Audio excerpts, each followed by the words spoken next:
There's a code of silence that we don't dare speak. There's a wall between us and a river so deep. We keep pretending that there's nothing wrong. There's a code of silence and it can't go on.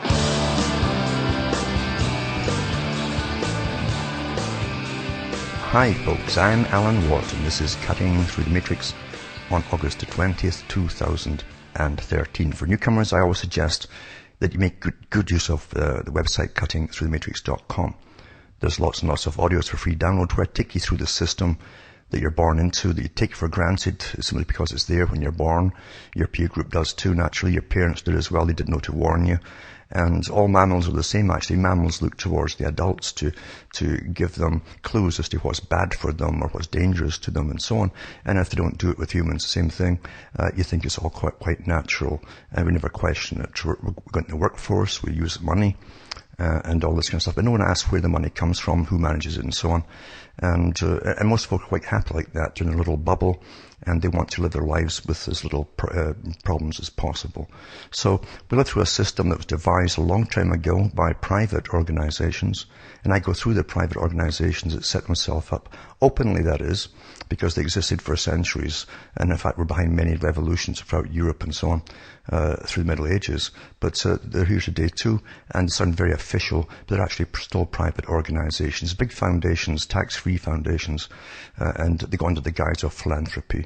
You find even Adam Weishaupt, as I've mentioned so many times before, I mentioned that he, in his own writings, was setting up a system where philanthropists had the right to coexist with government on the same kind of footing and start interfering with the way society was to go. Well, we're there today. It's where we are today, in fact.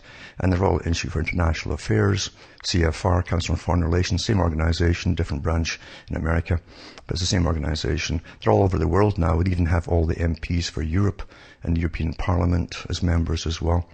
And they're running basically the whole show. They even have them in China, the same organizations.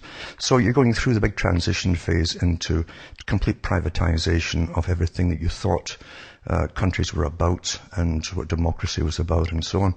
All the big vital things that you need for countries, such as food, shelter, clothing, and even your jobs and everything else. It's all decided now by private organizations as the governments farm out, as they say, all these different facets of government to private organizations to run for them.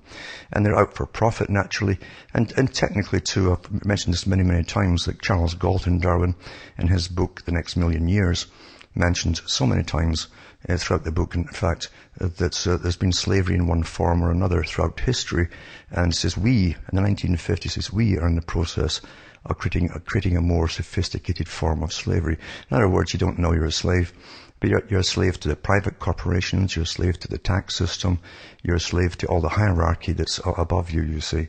And it's to get worse and worse. They call it austerity. As we go through inflationary times and all your spending money is to go to basic necessities to keep you alive. So I go through all of this at cuttingthroughthematrix.com, and you can go to the website and help yourselves. Remember too, I have a lot of talks for transcripts or print up on the sites too, all listed at cuttingthroughthematrix.com, and you can download them all in English for print up. You can also get transcripts in other languages if you go into Alan Watt Sentinel.eu and help yourself to the ones offered there. But we are going through the big transitory times, planned that way. Of course, nothing happens by chance on any big scale whatsoever. It doesn't matter if it's to do with crashes of banks. They know in years in advance when they want to crash them, knowing they're going to get bailed out anyway. It's part of the whole deal. And we're run by big gangs, you see, private corporations and big gangs. So there's no difference between any of them, actually. They're simply more sophisticated in their education to belong to the gangs. They go to universities to be taught how to rip folk off much more better or more sophisticatedly, as they say. And the public don't really recognize what's actually happening. And you're in the age as well of maximizing the profits. This is where everything you buy is junk. They've cut all the corners in this disposable, obsolete era. where they have built-in obsolescence and so on. But they also know that things are not meant to last now. Now the public also accept that things are not meant to last, and they've taken it for granted because they haven't rationally thought through it all. So it's maximizing the profit time to get the multi-trillionaires up there. And everyone up in the multi-billionaire class is trying to get into the high class to come through into what they call a new age. And the new age is set up for them to go on into the future with themselves and their own offspring. Their progeny will carry on down through the ages. While the rest of the public, of course, especially the labouring classes, are 10 a penny across the whole world now because of technology. And they call them obsolete. And they call labouring classes and semi-skilled classes useless eaters and so on, such as Bertrand Russell. That was the term that he coined for them. As we go through progress, what they call progress. And talking of Bertrand Russell, remember, Russell also put out a few books on the impact of science on society way back, because he was part of the global elite, writing about their plans, of course.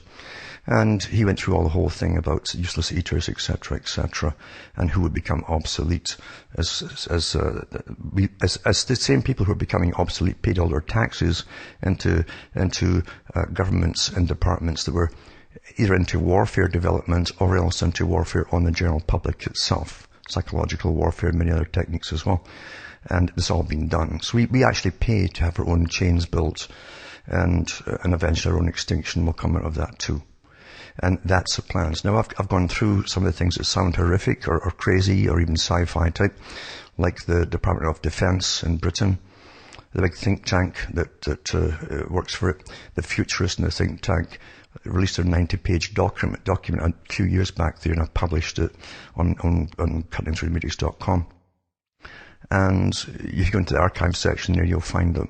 But when they go through the whole scenario what they envisage for the future, with sterilization of the general population happening. They didn't say why, whether it was food or whatever. They call it pollutants.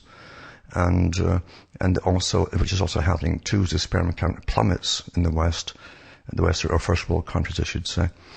And that's all natural too. No one's calling it a crisis, even though a lot of young people today, 18 and 20, have a lower sperm count than guys who are in their 60s. No kidding. I mean, now I've put up the documentaries as evidence of that too, that came out of Britain. So they've known about this since the 1960s, and it's never become a crisis, of course, because we're supposed to die off quietly. And the third world countries are now to flood the Western countries and with immigration and eradicate what was left of the old European countries. That's what's happening in America too, by the way. So the plans are all the same. And the big corporations really believe as their right, as the fittest to survive, that is, meaning that the richest, they've held on to their wealth through quite a few generations, they haven't lost it through wayward sons or daughters, and they say they're the fittest to survive. They have the right to direct the future of the planet, where it's all to go, and where we're all to go along with it too.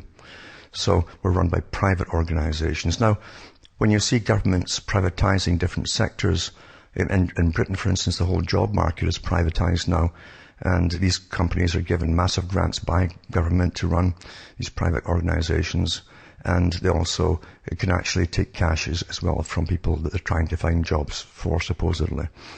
The same thing with healthcare, as they all become privatized down the road. First, they always bring in a national health system. They condition one generation of the people to blindly obey it, right down to inoculating the children with massive amounts of inoculations and vaccinations when they're very young, and train them basically. Then they privatize it again. And of course, all the institutions again that you build up through the tax money, all the hospitals and so on, become privatized. They're sold off to their pals at the top for pennies, really. Same with your roads and everything else. Now they're going so far, even to tax the air you breathe, basically.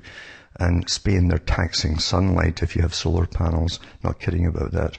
Again, I've read the articles on the air from the Spanish papers. And we have to pay for our CO2, you see, that we emit. And everything that we use also emits, they claim it gives off carbon in the manufacturing. So it's all to get passed down to you. Now, the big boys always say that it starts with the companies. It starts with the companies, but eventually makes all the products, but then it comes down to you as well. And you get the bill at the end.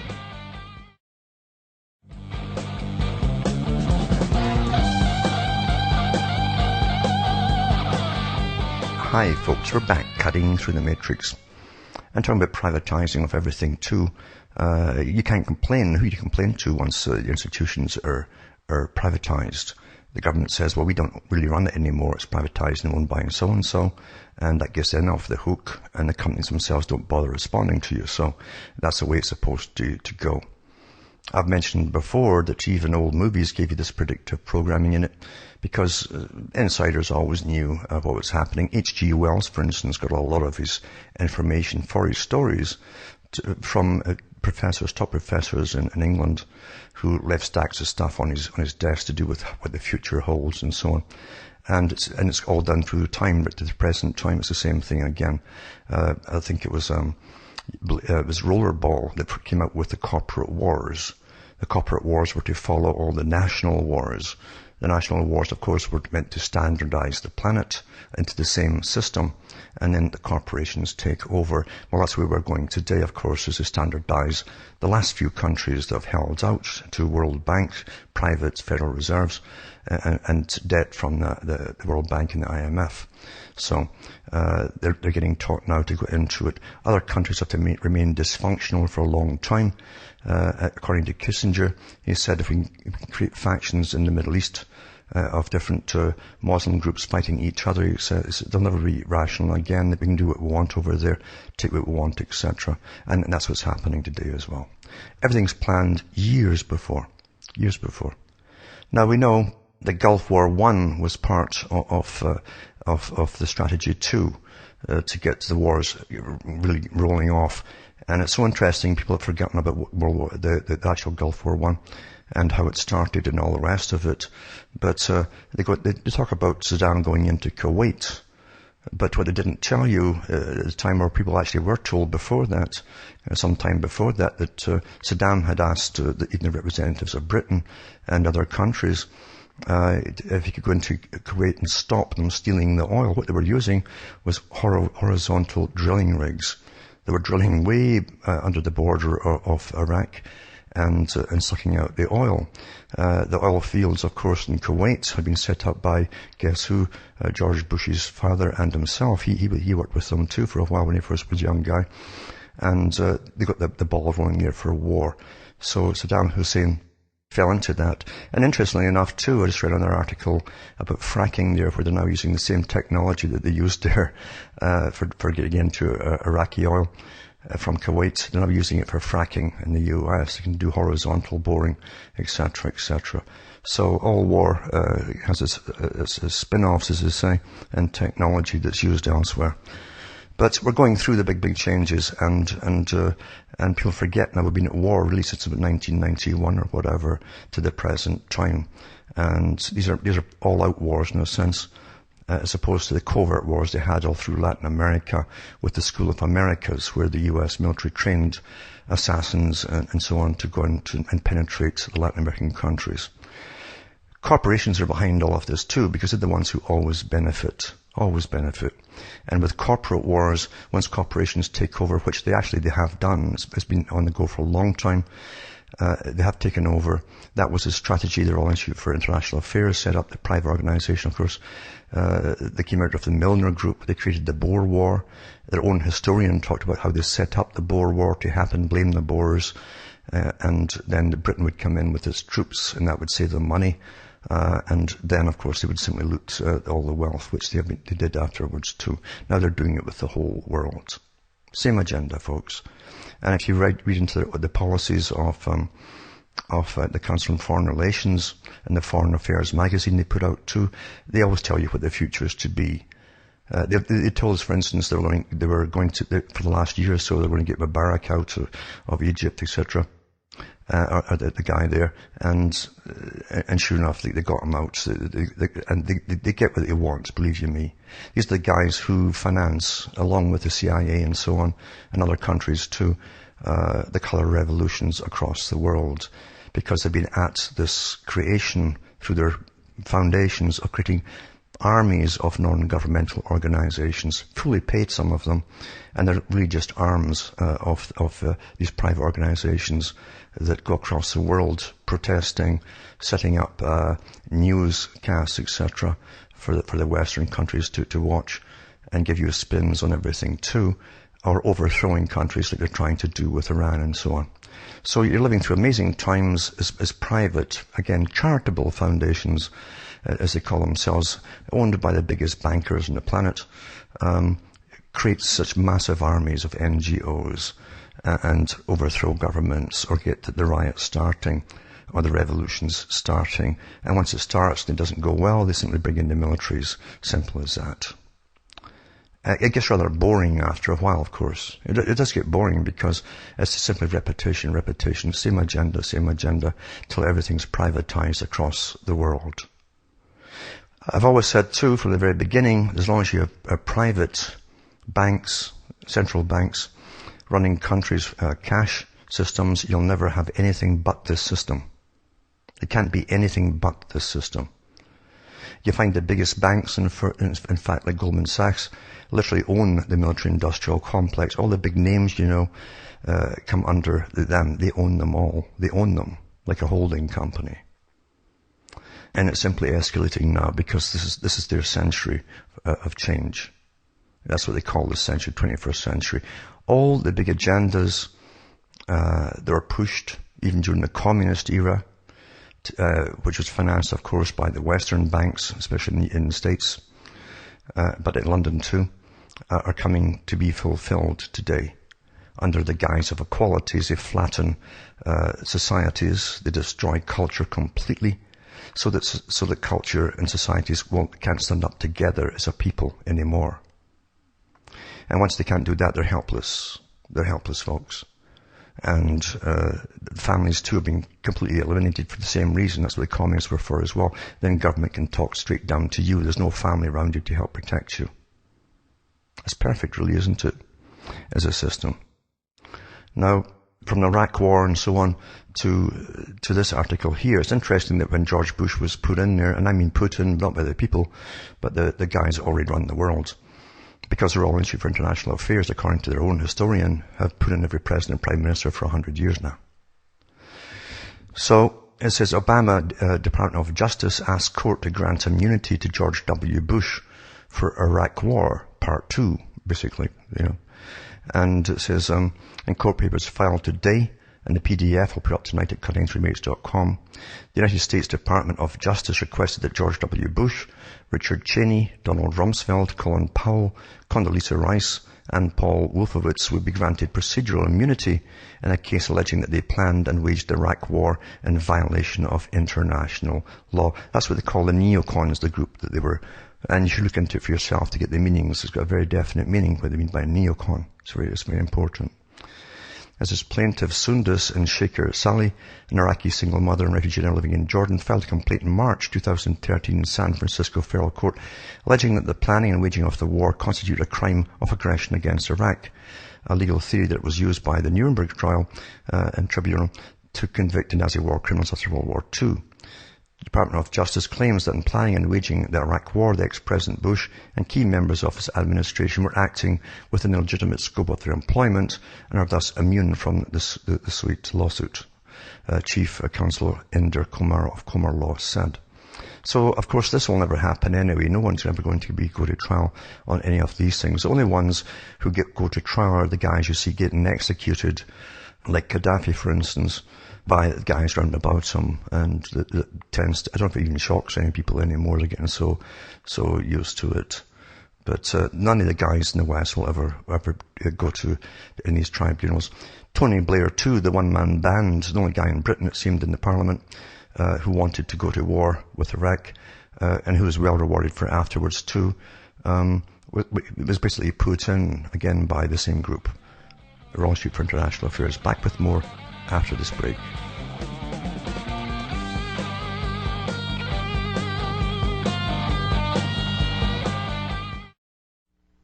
You're listening to the Republic Broadcasting Network, because you can handle the truth.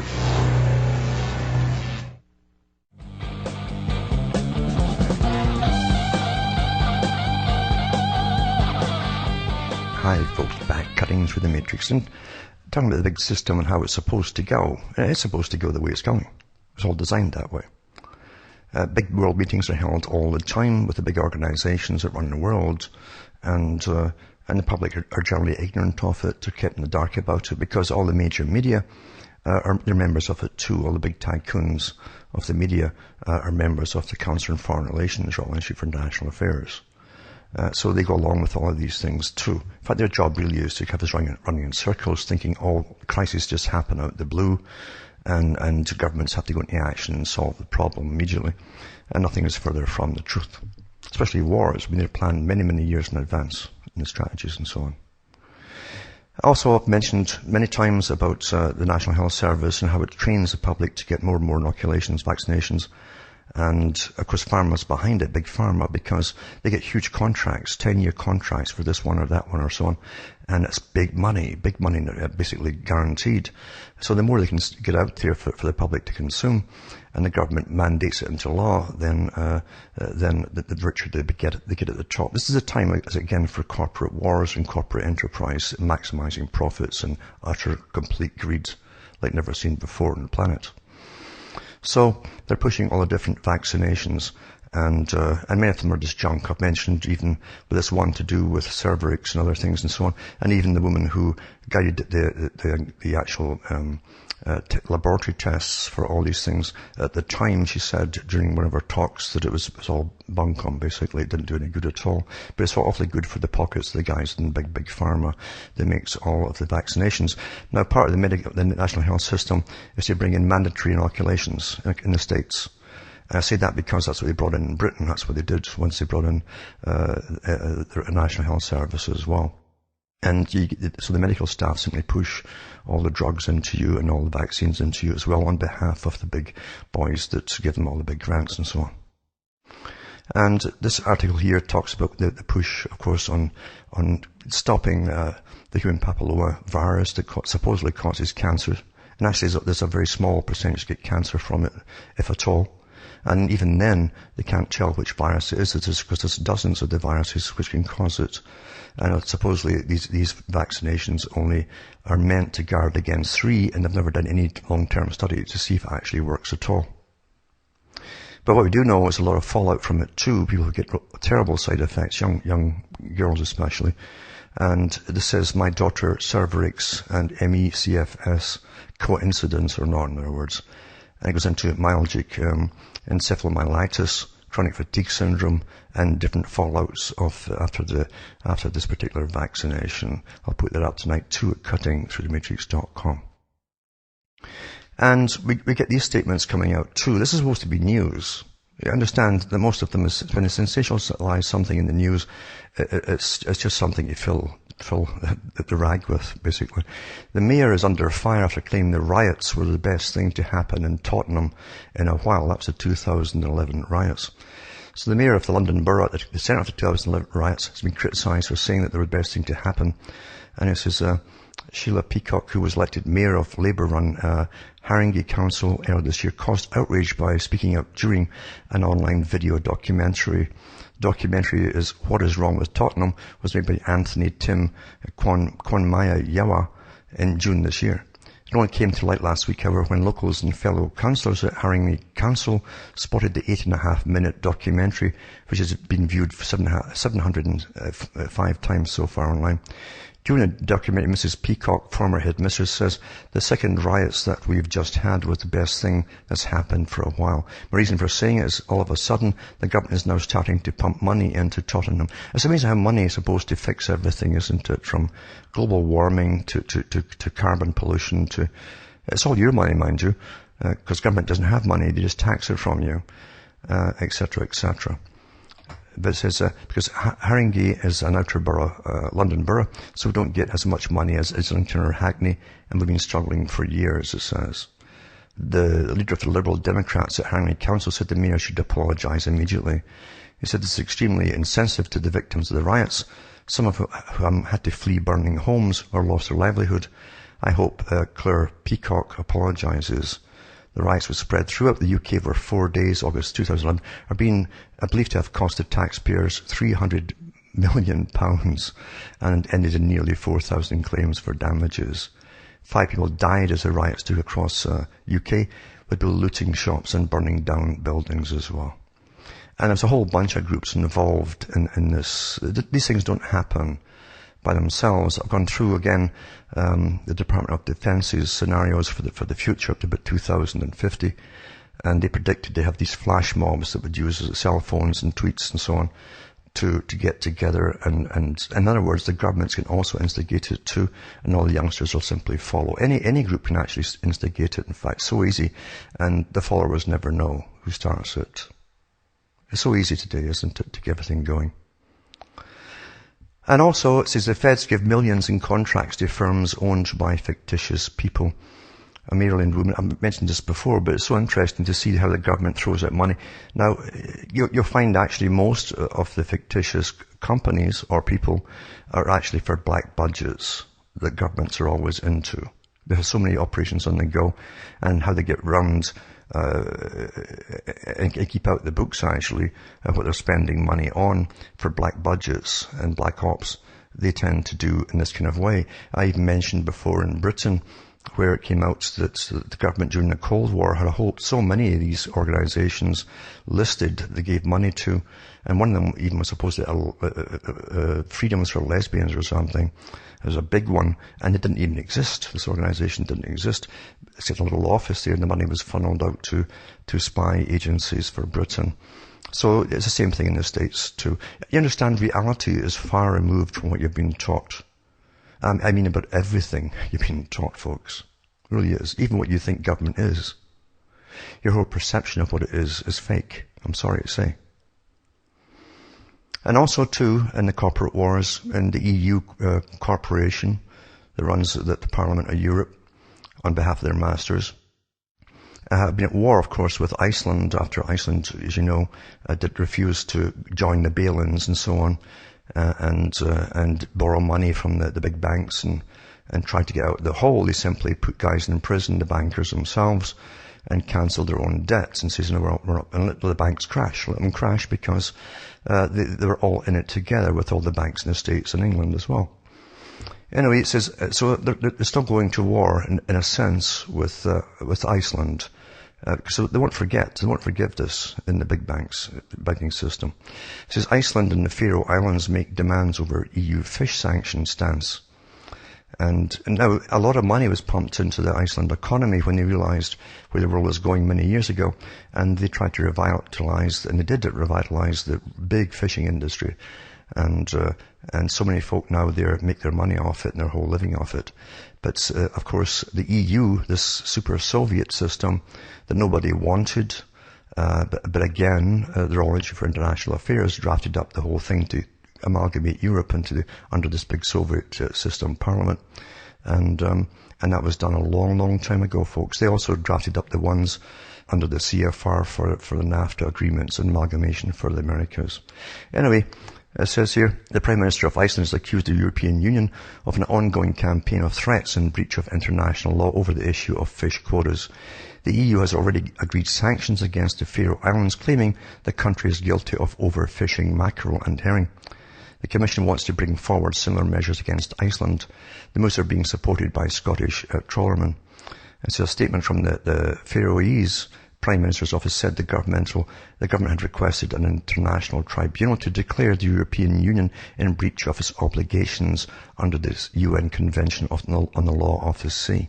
Now, I'm sure the UN will come down against Iceland too, because they're all part of the same organization set up the EU Parliament, which was the Royal Institute for International Affairs, a private organization. They set up the United Nations as well, by the way.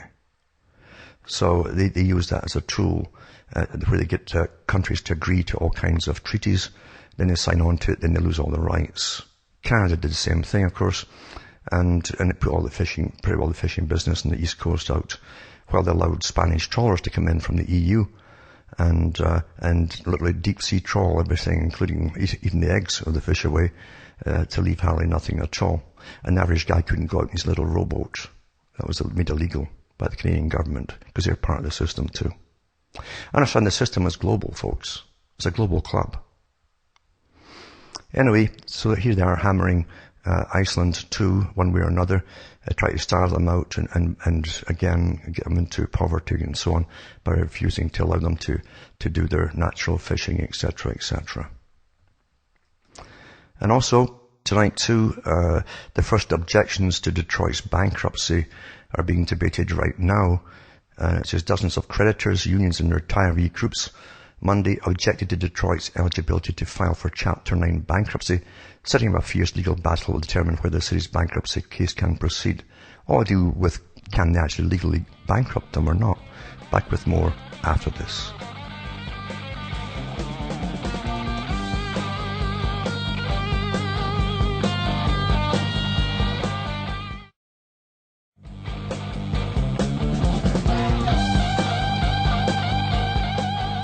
Folks, we're back cutting through the matrix. And over the next few weeks, you might hear occasional repeat show. And that's because I'm in cutting the wood mode right now, because it's time to get the wood in before the winter hits. Because I was short last year, it was terrible.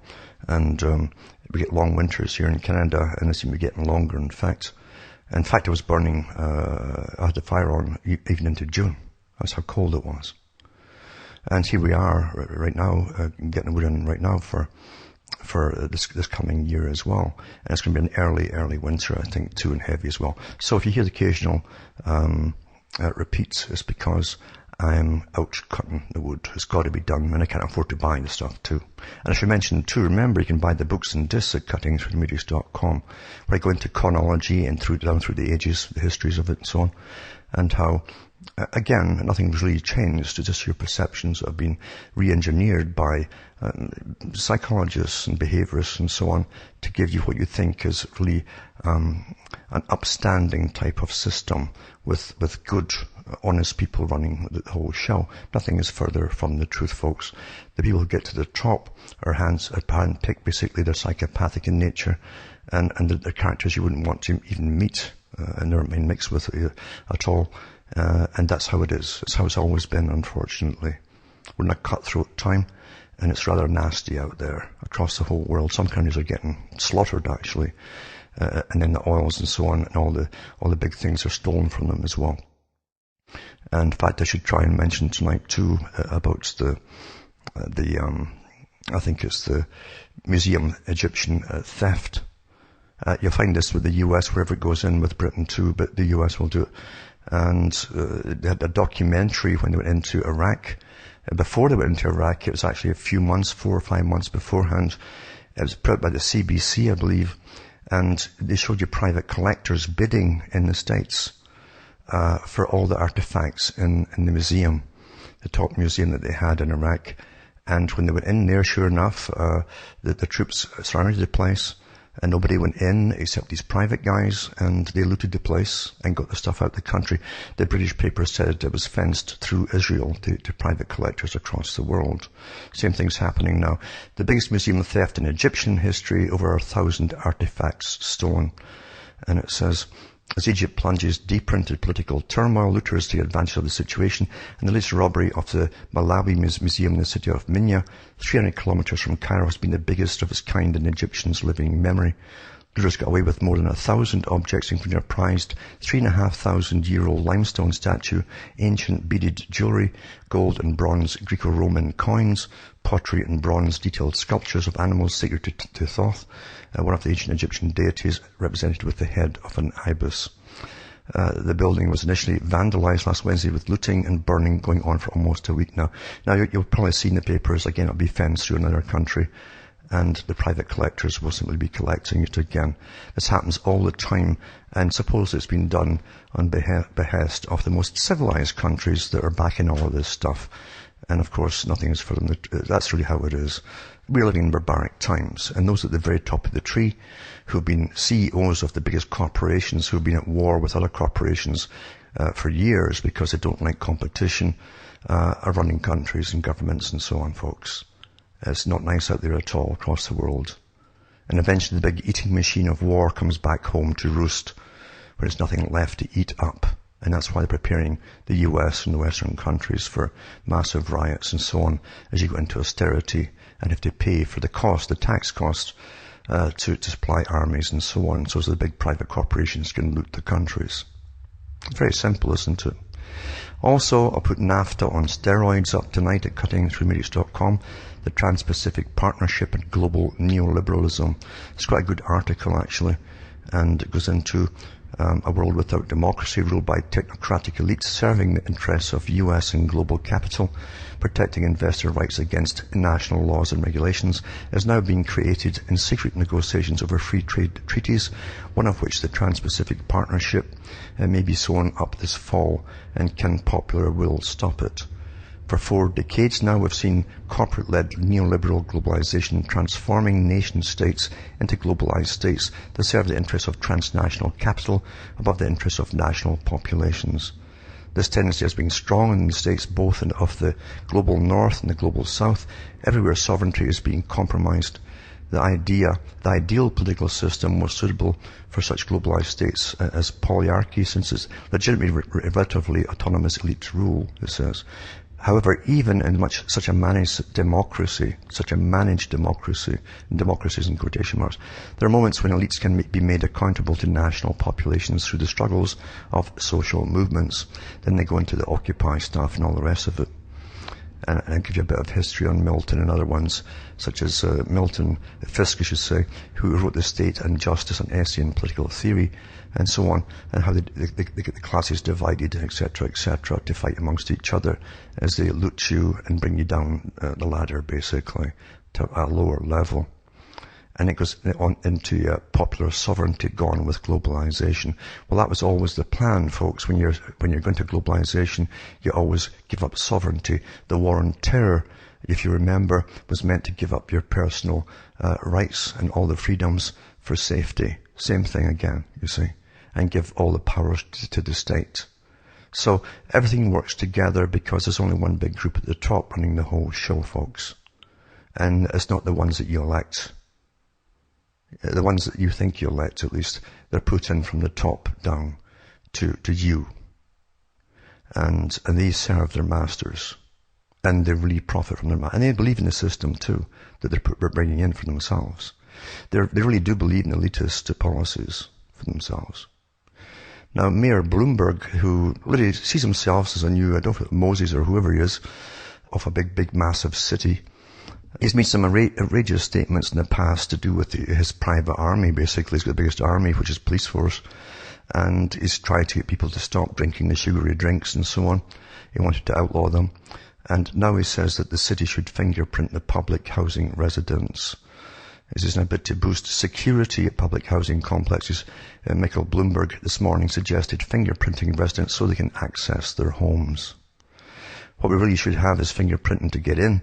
And of course, there's an allegation that some of these apartments aren't occupied by the people who originally have the lease, said Bloomberg. And it says the mayor noted that while New York City Housing Authority building house about 5% of the city's population, they account for about 20% of the city crime. He says we've got to find some ways to keep bringing crime down here. He says, arguing that most people who live in the buildings want more police protection.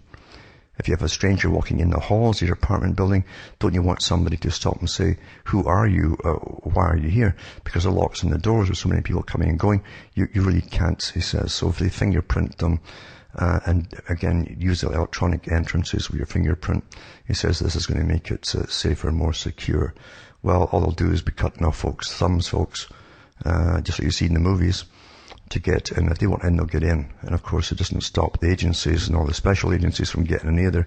They don't bother with things, even the lawful things they're supposed to have anymore. And also the spy aged 8, how American forces recruited a young boy to plant a chip on his stepfather, an Al-Qaeda target in Yemen, so that they could kill him in a drone strike. And this is mainstream, actually. New allegations claim that the 8-year-old Yemeni boy who was abandoned by his biological family was then roped back into their clutches.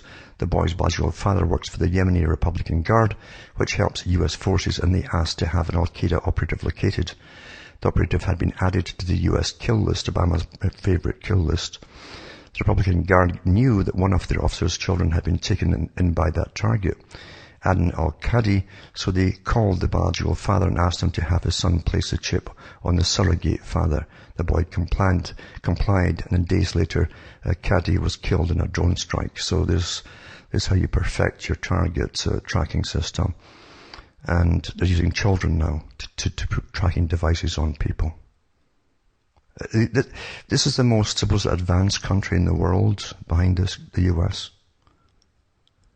Is having this done across the world. With all of its history, which a lot of is mythical, of course, like all countries, of being moralistic and upright and all that. This is what they're doing now, is using 8-year-old children to plant chips on the clothing of people so they can get killed by drone strikes. No, and again, there's no trial or anything else. It's just Obama or somebody say so. Well, from Hamish myself from Ontario, Canada, it's good night to me, your God, or your gods go with you.